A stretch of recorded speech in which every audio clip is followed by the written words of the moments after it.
잔나비띠는 12간지 중에서 9번째 띠로 임신년, 갑신년, 병신년, 무신년, 경신년에 태어난 신년생을 가리킨다.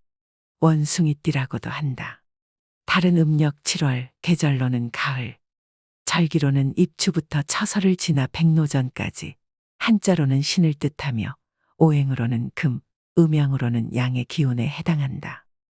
입추의 문턱을 넘어서며 원숭이띠는 가을의 서막을 여는 신금의 중요한 임무를 맡는다. 신의 한자는 번개를 형상화하며 하늘이 자신의 뜻을 세상에 펼치는 것을 의미한다.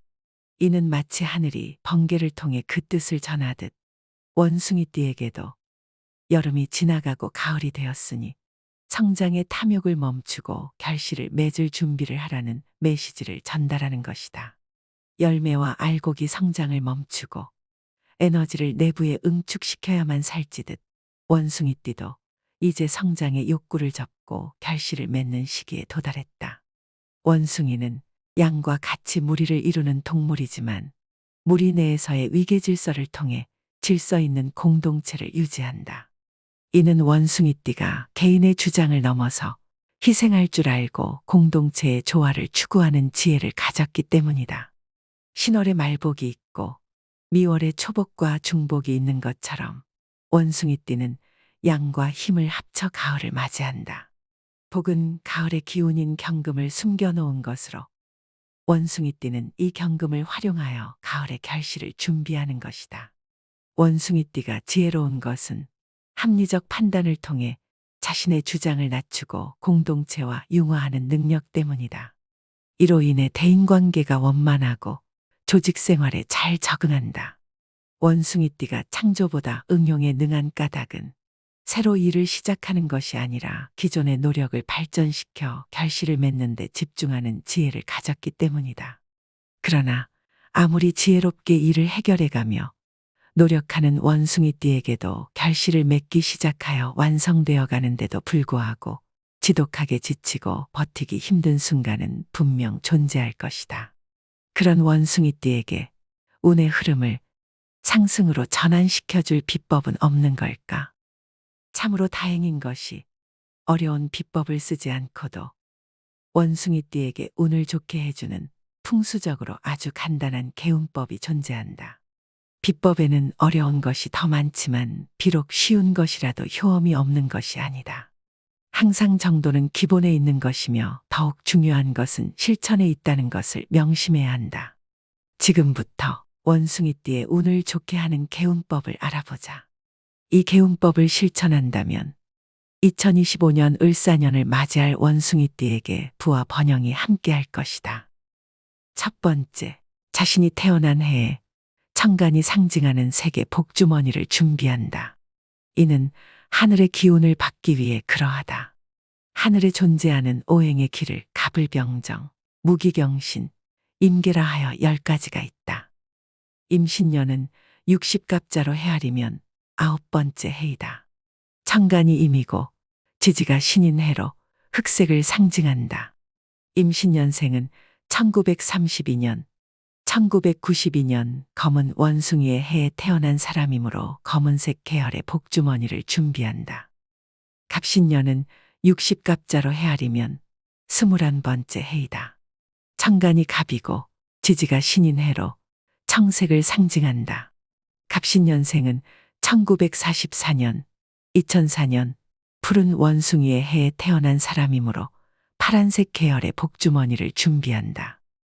병신년은 60갑자로 헤아리면 33번째 해이다. 천간이 병이고 지지가 신인 해로 적색을 상징한다. 병신년생은 1956년, 2016년 붉은 원숭이의 해에 태어난 사람이므로 빨간색 계열의 복주머니를 준비한다. 무신년은 60갑자로 헤아리면 45번째 해이다. 천간이 무이고 지지가 신인 해로 황색을 상징한다. 무신년생은 1968년, 2028년 황금 원숭이의 해에 태어난 사람이므로 노란색 계열의 복주머니를 준비한다. 경신년은 60갑자로 헤아리면 57번째 해이다. 성간이 경이고 지지가 신인 해로 백색을 상징한다. 경신년생은 1920년, 1980년 흰 원숭이의 해에 태어난 사람이므로 흰색 계열의 복주머니를 준비한다. 두 번째, 자신이 태어난 해의 지지가 상징하는 반한살 방향을 알아야 한다. 이는 땅의 기운을 받기 위해 그러하다.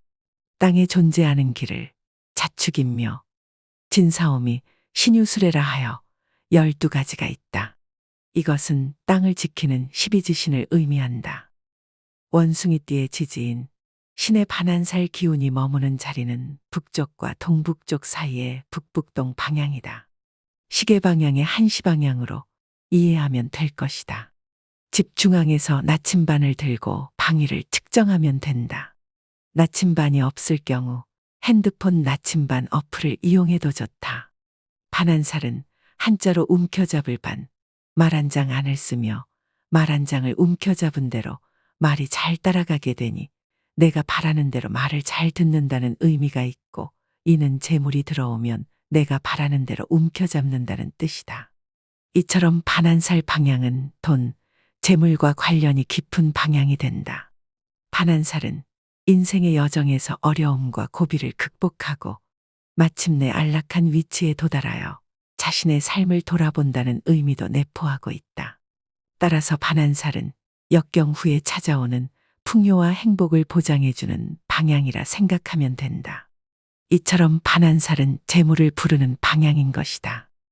세 번째, 2025년을 맞이할 터이니 50원 동전 25개를 깨끗하게 씻어서 준비한다.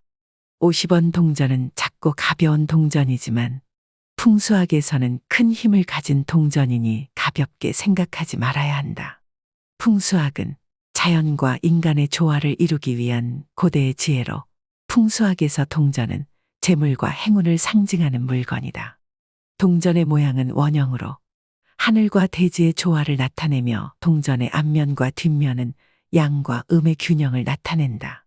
50원 동전은 우리나라 동전 중에서 작은 액면 가치를 가지고 있지만 풍수학적으로는 가장 큰 힘을 가지고 있다.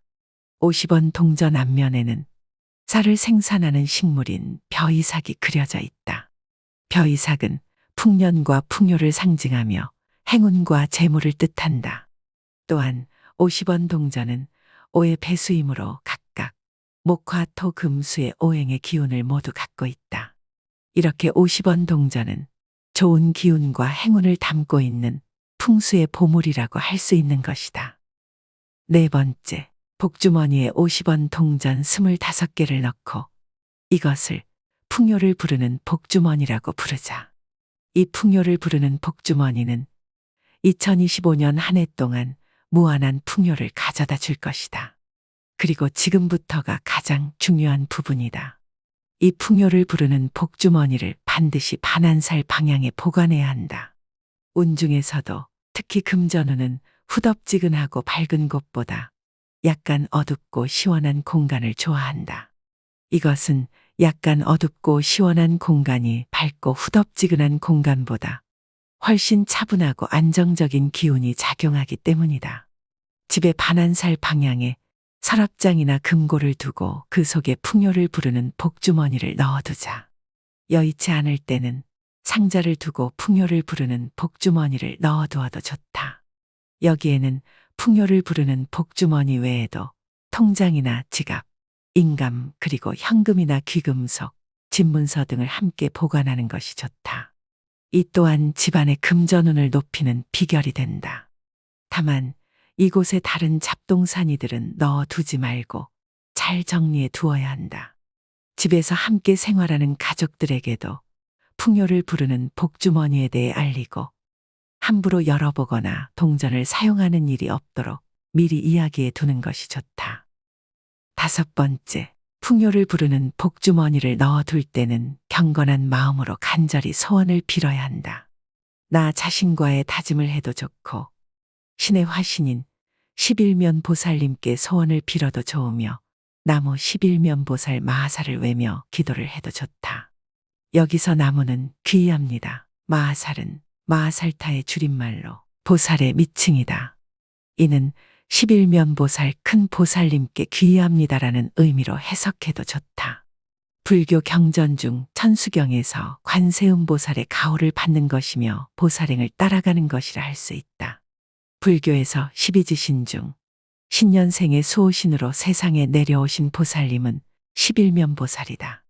11면보살은 무수한 별나라의 신들이 아미타불 부처님을 방문할 때마다 그들을 접대하고 그 별들의 성격과 변화에 따라 대응할 수 있도록 만든 11개의 각각 다른 얼굴을 지닌 보살이다. 슬픈 이와 기쁜 이에게 각각 맞는 얼굴로 대하여 고뇌를 벗겨주고 기쁨을 함께 하시며 착한 사람과 나쁜 사람을 가려내어 아미타 부처님께 보고하고 아수라에 빠진 중생을 구제하시는 보살이시며 관세음보살의 화염불이시니 반드시 우리의 소원을 들어주실 것이다.